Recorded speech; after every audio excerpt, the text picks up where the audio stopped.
투잡스! 오늘은 여러분께 빌라 사례를 소개해드리기 위해서 제가 이곳에 왔습니다.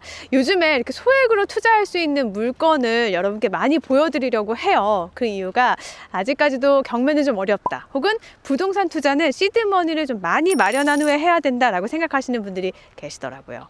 그래서 꼭 그렇지는 않다라는 걸 여러분께 앞으로의 사례를 통해서 계속 보여드리도록 하겠습니다. 제가 와 있는 이곳은요, 남양주시 화도읍입니다. 남양주시 도시 기본 계획을 보면 별내와 왕숙, 화도 지역을 중심으로 남양주시는 개발을 하게 됩니다. 개발 가능지가 가장 많고요. 그리고 현재 개발되어 있는 지역을 중심으로 확장성이 있기 때문에 향후 집가 상승을 누려볼 수 있는 지역, 이 점도 참고하시면 좋을 것 같습니다. 이곳은 천마산역에서 약 1km 정도 떨어져 있는 빌라인데요.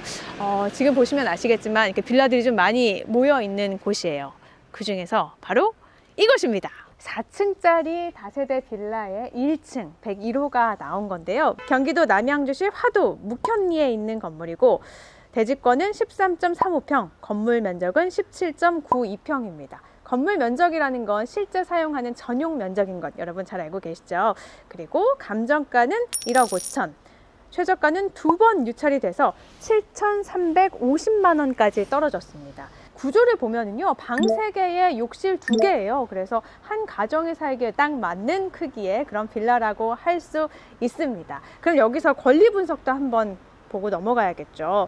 말소 기준보다 위에 있으면 낙찰자가 인수해야 되고요. 말소 기준보다 이후에 있으면 바로 말소가 되기 때문에 신경 쓰지 않아도 된다. 그럼 이걸 보면요, 2017년 8월 1일 최초 근저당 말소 기준 권리가 있는데 그 위로 인수할 건 전혀 보이지 않고 있죠. 그 이후 거는 신경 쓰지 않아도 된다. 임차인을 보면 전입 날짜가 2017년 8월 4일이에요. 근저당이 8월 1일이기 때문에 이보다 늦어서 대항력이 없다. 즉 낙찰자에게 보증금을 요구할 권리가 없기 때문에 이 역시 낙찰자가 신경 쓰지 않아도 된다. 한마디로 권리 분석엔 전혀 문제가 없는 깨끗한 물건이다라고 생각하시면 되겠습니다. 그러면 빌라 임장 와서 어떤 걸 가장 먼저 체크해 보셔야 될까요?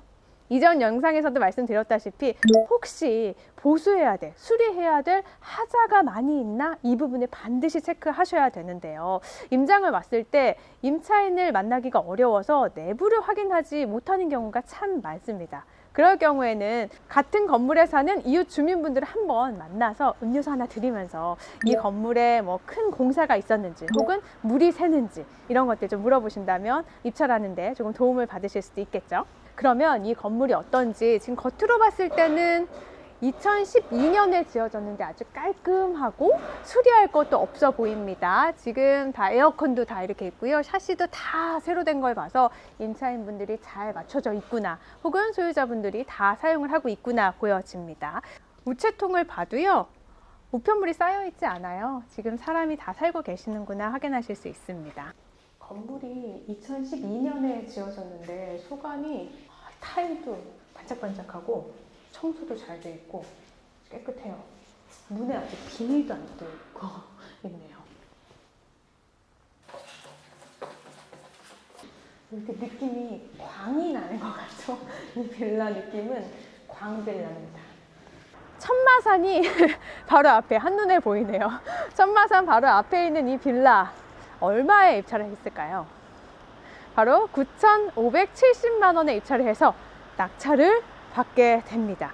감정가 대비 64%예요.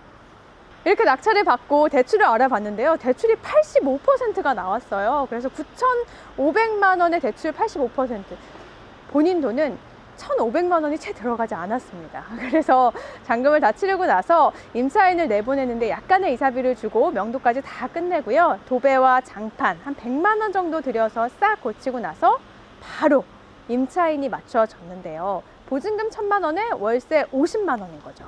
그러면 이 빌라에 내 돈이 들어간 건 물론 처음에는 1,500 정도가 들어갔지만 보증금으로 1,000만 원을 받았잖아요. 그래서 묶여있는 돈은 500만 원이 채 되지 않습니다. 그리고 월세가 다달이 50만 원씩 찍히죠. 금리 6% 정도라고 해도 월 40만 원 정도 나가거든요. 그러니까 월세를 받으면 이자를 다 상쇄하고도 10만 원씩 이익이 생긴 거죠. 그렇게 2년을 보유해서 양도세까지 감면을 하고 매도를 하게 됩니다.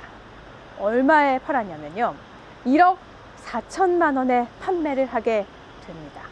2년 동안 이 빌라에 묶여있는 돈은 500만 원이 채 되지 않았고 월세 10만 원 이상이 매달 통장에 꽂혔는데 2년 있다가 4,500만 원의 매도 차익을 거뒀어요.